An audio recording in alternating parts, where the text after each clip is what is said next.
Good evening. This is a thing we call Two-Way Tonight, I'm told. I'm Larry O'Connor. I'm sitting in for Mark Halprin tonight. I only know about this morning meeting thing, but who knew that he had this whole other show at night?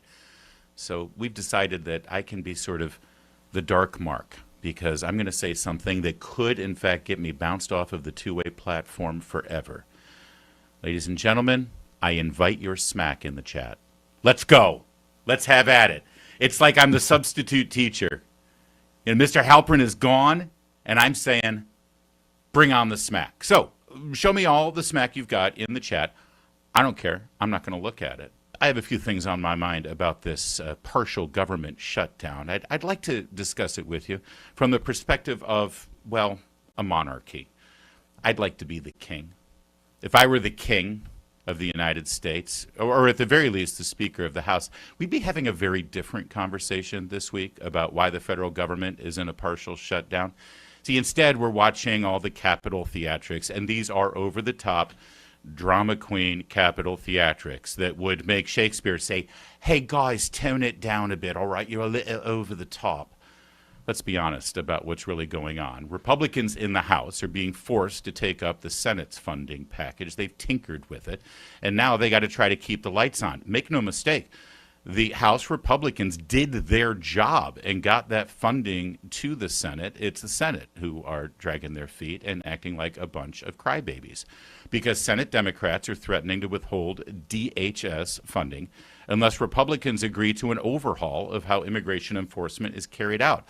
This includes forcing federal agents to get judicial warrants before enforcement actions in people's homes and requiring those agents to remove the masks they've been wearing and identify themselves, even in situations where that could put those agents at risk. Now, these conditions that they're demanding are currently holding up a funding deal and throwing us into this shutdown. Now, I want you to let this sink in for a second. Judicial warrants for detentions and deportations, that literally flips immigration law on its head. Deportation removals aren't treated like criminal arrests, and the Democrats know that. The media should know it. Their civil immigration matters. Democrats want to make them the same as criminal warrants.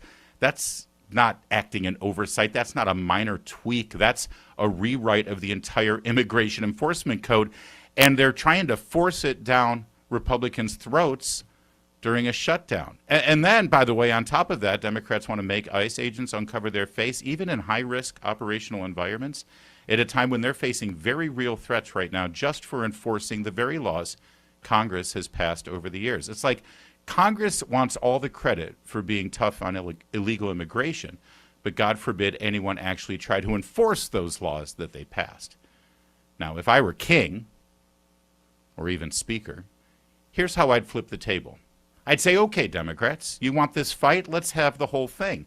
Let's start with sanctuary cities. Because if I were debating the rules of immigration enforcement, and you want to open up this whole conversation right now, we should include the cities that refuse to enforce existing law or even cooperate with federal immigration agents. Sanctuary cities are a glaring problem. They often prohibit local police from checking immigration status, allow dangerous offenders to be released back into communities without notification, oftentimes wreaking havoc and violent crime on the very immigrant communities that Democrats claim they're trying to protect. And they can directly undermine federal enforcement efforts at the border and in the interior. There are jurisdictions, big ones, where cooperation with ICE has been forbidden. And that's not some right-wing talking point or conspiracy theory. That's documented policy. They brag about it. And the public doesn't love it either.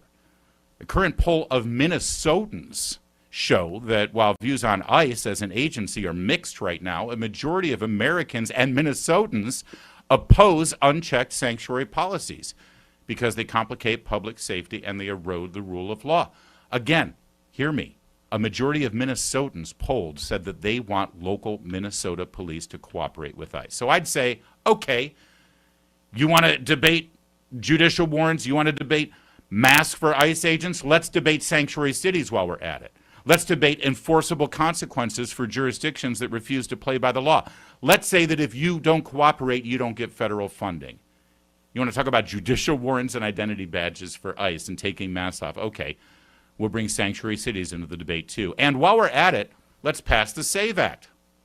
Let's put it in the funding package. Straightforward, common sense bill that requires anyone who registers to vote to show proof of U.S. citizenship and a photo ID before voting. Why would anyone be opposed to someone proving they're a citizen when they register to vote? Well, Democrats oppose it right now. They call it Jim Crow again.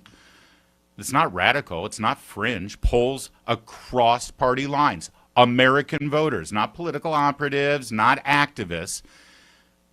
Americans think you should prove you are who you say you are before you vote.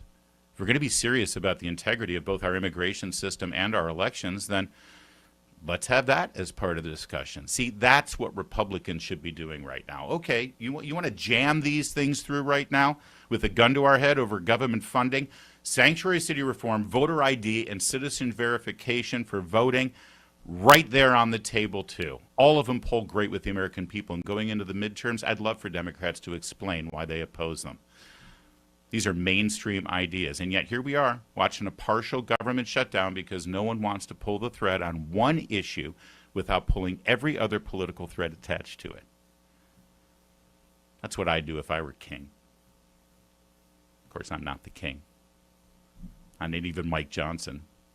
And right now, Mike Johnson has a one-seat majority in the House, and that means every vote matters. It also means that every conservative cough or heart flutter or family emergency can tank a floor vote. If you're Speaker Johnson, you might look at this moment and say, better to take the safe route out. Keep negotiating.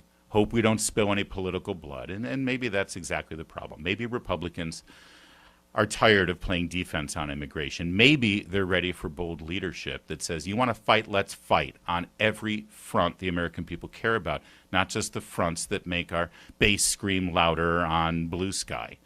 Because here's the reality. Americans aren't boiling mad because someone wore a badge in a raid or put a mask on or took a mask off. They're worried about messy border security.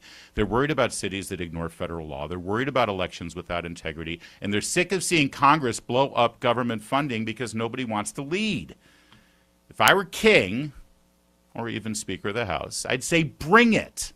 Let's debate everything. Let's open it all up. Let's see what the American people think when both sides lay their cards on the table. Because short of shutting down the government every election cycle, that's how leadership actually wins hearts and minds in this country. I'm not the king, though.